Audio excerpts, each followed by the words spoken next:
Hello everybody, and welcome to Underground Video Network, Kenton's only underground video information and news source.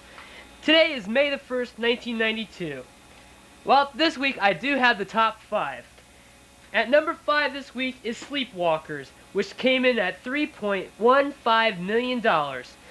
Just falling behind White Sands, a new movie starting last week, which came in at $3.151. Wow, this was almost a tie for 4th and 5th place. In 3rd is another champ that's been in the running for the last few weeks, White Men Can't Jump, which it made $4.5 million. Then coming in 2nd is that dumb show about that stupid dog still staying in, at least it's not number 1 this week, Beethoven with $5 million. I don't know, but yet, coming back into 1st place, Basic Instincts. This is the hot, steamy movie. This is really something to watch. It made $5.4 million, just for your information. Well, starting this week is a movie called Split Second. It stars Rickard Howler, Kim Cattrall, and Neil Duncan. Well, I had the opportunity about a month ago to talk to Neil Duncan at the world premiere of Split Seconds at this year's Drexel North. He was a pretty interesting guy. He was very enthusiastic about us crowd watching the movie and so forth. This was a very high energetic movie set in the future around the year 2017. The world has already had the greenhouse effect and water is everywhere. I mean, everywhere you step in this movie there is water. And well, the whole basis is this police officer and his partner was staking out this one building when this monster killed his partner.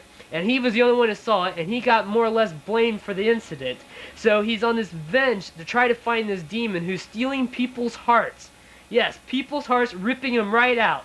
Very grotesque in the light of Night of the Living Dead. But yet, still very entertaining.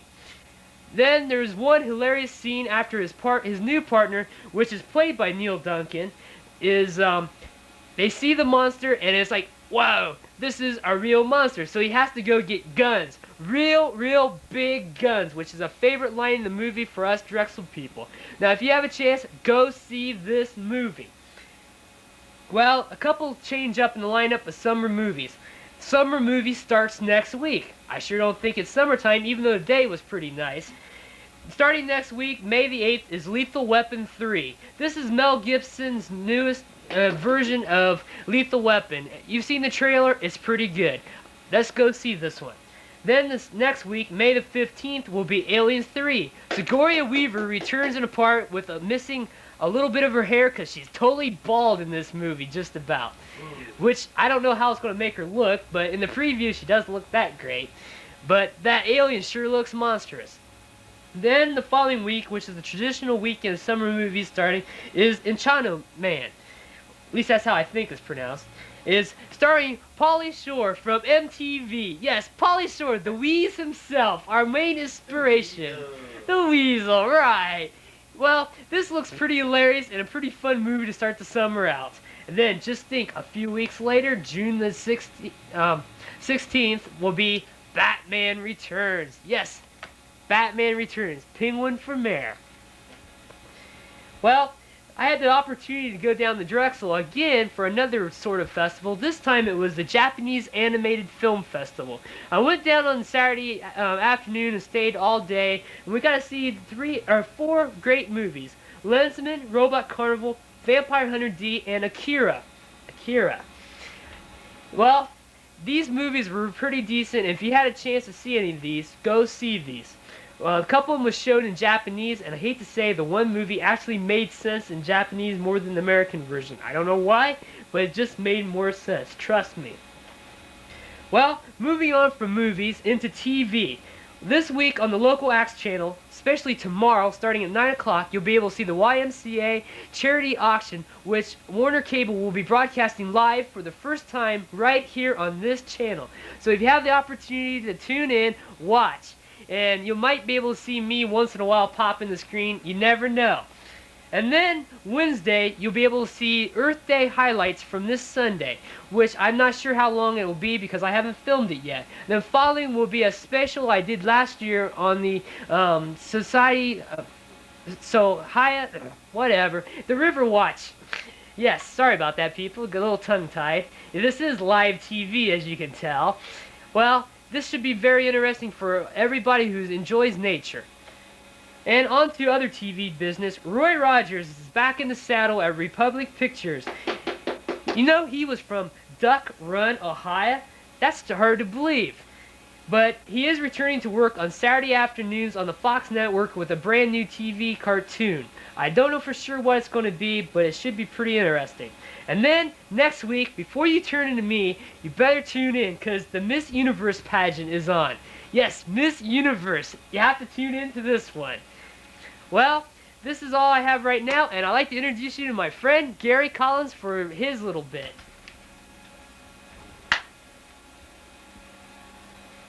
Thank you, Richard. By the way, where is Duck Run, Ohio? I'm not sure. I tried to look on the map, but I couldn't find it. Yeah, I'm going to start out with sports. Top it off, the Pistons have just beaten the Knicks 86-82. That ties up their series 2-2. We'll move on to boxing. Terry Norris versus Meldrick Taylor for the welterweight championship. This will be May 9th on HBO. This should be a very good fight. If you have HBO, you better be tuned in to watch it. On May 15th, now this is a pay-per-view fight, Michael Moore will be fighting Burt Cooper for the WBO heavyweight champ. The WBO belt doesn't really mean anything, but this is a big fight. This will move one man way up in the rankings and one man down. As you know, Burt Cooper is the man who surprised Evander Holyfield and got knocked him down. It was Holyfield's first knockdown. That was the only round that he won, though. People forget that. Holyfield did win 6 out of 7 rounds. But Burt Cooper still is a powerful fighter, and Michael Moore is very fast. This ought to be an entertaining fight. We don't know if you'll be able to pick it up here or not. Warner Cable in Kenton hasn't decided if they'll be able to supply a pay-per-view. Hopefully, if a few people call them, I'm sure they will. I found out that George Foreman is going to be an advisor to Larry Holmes. This is for the Larry Holmes versus Evander Holyfield fight, which is also pay-per-view, which is on June 17th. Foreman is hoping that since he had the fight with Holyfield, that he'll be able to give Holmes some advice. Foreman would like to see Holmes win so he could get a fight with him later in the fall for a big payday. Holmes needs all the help he can get, and if Foreman can give him any help, well, it'll make the fight that much more interesting. I still say fat chance. And we're still waiting for information on live boxing for Manson's gym. We haven't heard anything. Ask Steve. Okay. Tell him directly.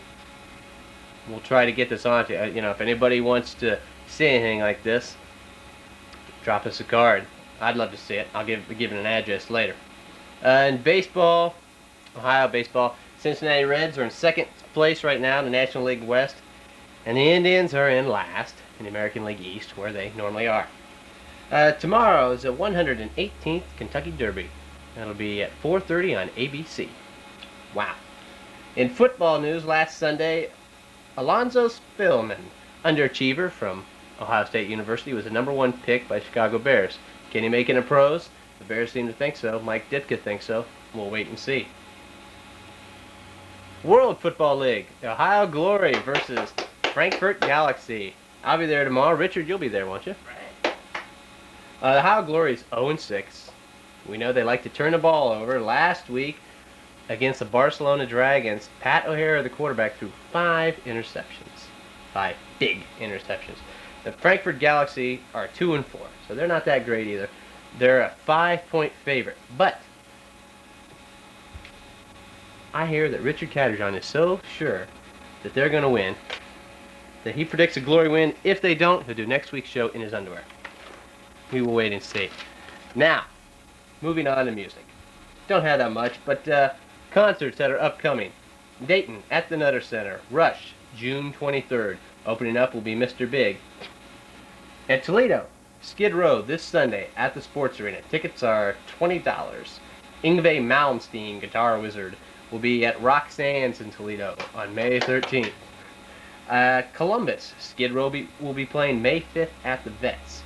And King's X, which is a very good live band, will be playing May 11th at the Newport. And Yngwie Malmsteen will be playing the next night, May 12th, at the Newport. Out of these bands, I've seen Rush and King's X. I have never seen Yngwie Malmsteen, and I've never seen Skid Row. King's X was very good in concert. Rush, I know Rush is very popular, but I've always been a big Rush fan, but I thought they were horrible in concert.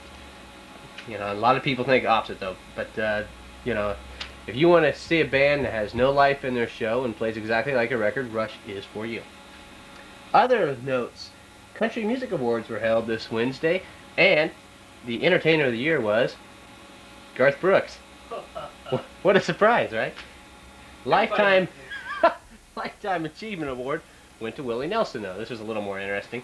By the way, Willie Nelson will be playing with Waylon Jennings, Chris Christopherson, and Johnny Cash, who call themselves the Highwaymen, at the State Fair.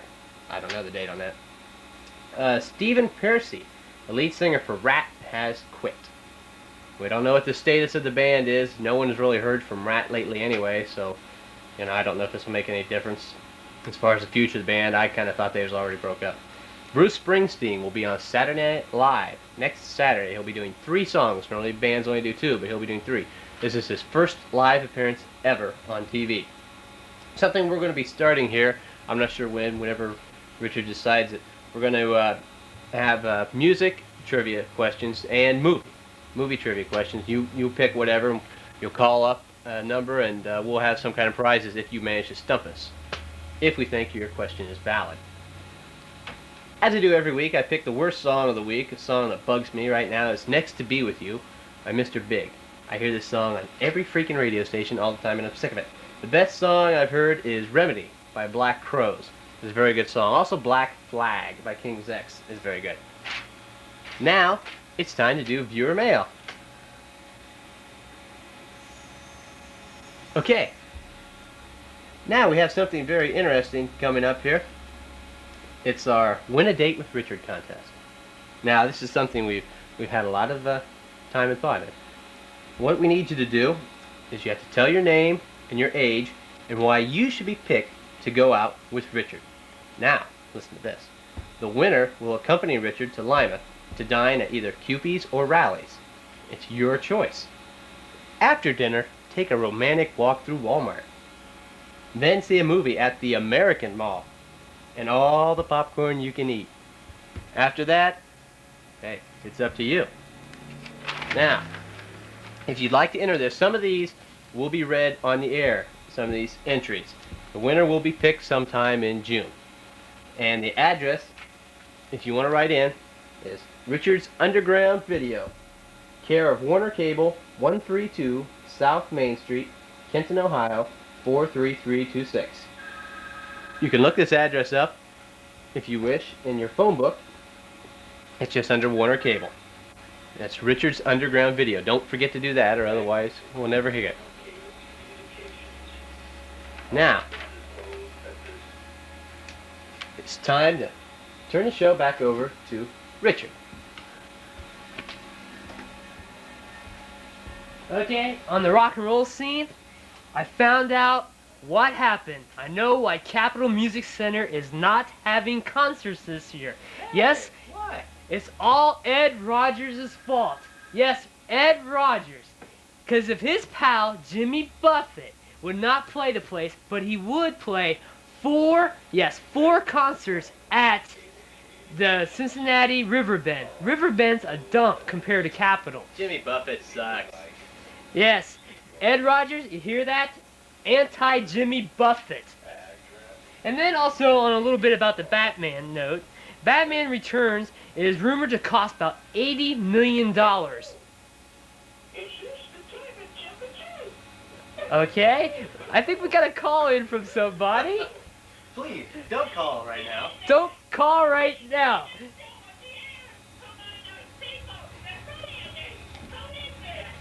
Okay. On the merchandising front, $50 million is going to be spent in advertising and promotions. Plus, Rothstein Purita is writing a sequel of the popular Batman cereal. Batman cereal is back. That's right, it's a cereal sequel. Yes, a cereal sequel as has never been seen before. Well, everybody, this is another week. We're wrapping up another show, so see you next week.